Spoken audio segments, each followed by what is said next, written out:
Good morning everyone. Stretching muna, kagigising lang po. Good morning everyone. Ayan. Maghihilamos tayo dahil tulog pa ang aking alaga. So, talagang nag-aano talaga tayo ng oras. Nagbibigay rin tayo ng oras sa ating pagpapaganda, lalo na kapag sa ating mga balat. Ingatan din natin yung mga balat natin. Dahil palagi tayong haggard sa trabaho, talagang ingat na ingat din ako minsan. Kahit anong pagod pa yan, hindi ko pinapabayaan yung sarili ko. Buhay OFW nga naman guys, mahirap sa mahirap po ang buhay ng isang OFW dito sa Singapore. Buti nga po mapait din ang amo ko kahit minsan masungit pag may tupak po. Pero okay lang yan at tiis na rin.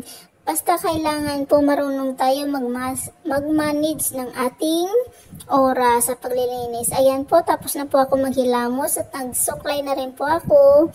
Dahil mag-i-start na rin po ako maglinis ng bahay dyan. Pasensyaan nyo na guys yung busis ko kasi kagaling ko lang sa ubo. Yung busis ko ay parang naiiba pa. Para po may vlog na rin po ako. Ayan. Tapos na ako dyan. Huwag po kalimutan mag-subscribe po at mag-follow. Thank you.